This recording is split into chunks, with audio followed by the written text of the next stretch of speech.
Hello, my name is James Kirkland, and today I'm going to talk to you guys about why the FDA's defect levels or defect action levels policy should not change. To begin, a little bit of information about what that organization is, what that policy is. So, the organization is the FDA, or the Food and Drug Administration. This is a federal agency that is set to ensure safety standards are met when it comes to different things for consumers like food, medicine, medical devices, cosmetics, even, so your makeup, things like that. They put standards in place to ensure that those products are safe for consumers. Um, and if they're not, then regulation is enforced to either keep that harmful product off the market or just stop it from ever going into production in the first place.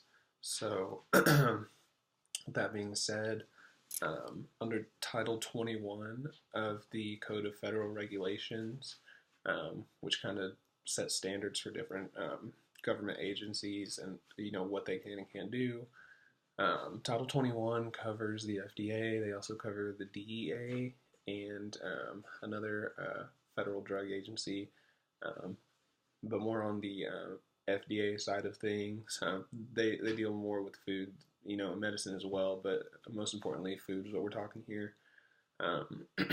Under this Title 21 in the Code of Federal Regulations, the FDA has a policy called the defect action levels, or defect levels as well. You might hear them referred to as different things by different people, but basically what the defect levels policy has to deal with is different defects, or we call them fragments, that you might find in the production of food, especially mass production, just unavoidable defects that you're going to find when it comes to producing food. Now, what these defects are, depending on the person, they might be trivial. They might be really gross, and you might never want to eat a certain food again after hearing this speech. But things like insect fragments, legs, cricket legs, just different body parts, things like that. Rodent hairs and mold are going to be some of the most common things, and the quantities are a little bit shocking as well, depending on the food. So anyway, the defect action levels kind of sets the standard for the amounts of these defects that can be found in certain foods before they are, pushed to consumers or even allowed to consumers. So basically, they have a table with a list of different foods, and next to each food, they have, common defects that are going to be found in them that are just unavoidable. Part of what this policy, actually all of what this policy is saying that, these are going to be found in these products regardless. They're natural, they're unavoidable, and they're not harmful, below these amounts. Anything higher than amounts may be considered harmful and may or may not be regulated based on, a decision by one of the agents working for the FDA. So I have a direct quote from the FDA from November 6th, 2001. Some foods, even when produced under good manufacturing practice, contain natural or unavoidable defects that at low levels are not hazardous to health. That's all the defect levels policy is basically saying. So an example of some of the foods that you might find under this policy, you might find some different things in, are going to be things like paprika. When it comes to paprika, you can expect to find at least a 20% mold count. You can also probably find 75 insect fragments per gram of paprika. So that's pretty gross. Chocolate, big favorite. 60 insect fragments per 100 grams, as well as one or more rodent hairs per 100 grams. So things like this are safe. They're unavoidable. basically what this policy is saying. These things are most likely going to be found in this food, but it's okay within these levels. Ground black pepper, 475 insect fragments per 50 grams. That's a lot. That is quite a lot. So things like that, totally safe. Might be a little gross, but the FDA is telling us that these are safe to eat, within these levels, within these amounts. No need to panic. So basically the problem with, my topic here is what is safe and unsafe to eat. And when it comes to, that problem, the solution is pretty simple. It's don't change this policy at all. It really helps ensure that safety standards are met when it comes to producing food for consumers. That's all it's doing. There's no reason that it should change. It's telling us, hey, these are unavoidable, but also they're doing the testing, they're doing the science to test what is and is not harmful in different amounts in different foods.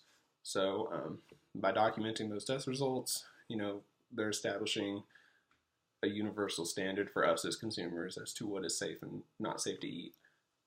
They're also weeding out, potentially harmful sources of food for us, so we can avoid, any, sickness or diseases that might come from, a wheat crop with a particularly high, mold count or something like that. They're keeping us safe from things like that. So, just coming from directly from the FDA Defect Action Levels Handbook, which I think this particular section was written October 26, 2018, so last year, pretty recent update. The FDA set these action levels because it is economically impractical to grow, harvest, or process raw products that are totally free of non-hazardous defects, naturally occurring, unavoidable defects.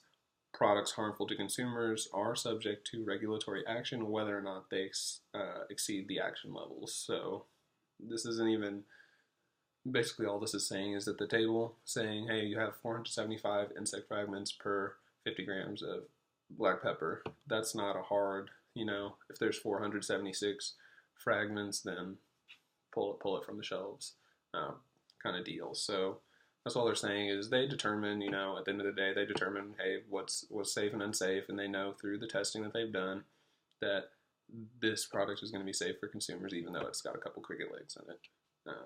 And that's just, it's gross, but that's just life. So, my solution to the problem of, what is safe and what isn't safe to eat is just leaving this policy as is, let the FDA continue to test and figure out what is safe when it comes to, mold or insect fragments or, rodent hairs that might be found in our food. If these things are unavoidable, then, what is there to do really? What can you do? Like they said in my first quote, even through good manufacturing practices, certain things are just unavoidable, and it's really impractical to try and, probably pull every rodent hair out of, a box of cereal or something like that. It's just not gonna fly. So, yeah, at the end of the day, this policy is keeping us safe. It's separating the harmful, foods from, safe to eat foods, and it's letting us know that, hey, a couple rat hairs in the old grain basket's not going to kill us. So at the end of the day, I think this policy is actually helpful. It kind of gives consumers an idea of what to expect in the food that they're purchasing. So I have another quote just to kind of tie things off. This is from Men's Health magazine from November of 2015. There must be less than 2,500 aphids per 10 grams of hops. So, hops goes into making your beer. There's protein in your beer. That's a fun fact you didn't know. But thanks to the FDA, we know that we can have almost 3,000 little green bugs swimming around in the beer. So, yeah, we'll leave the FDA defect action levels policy as is, and we'll continue to eat safe food. That's pretty much it. Thank you.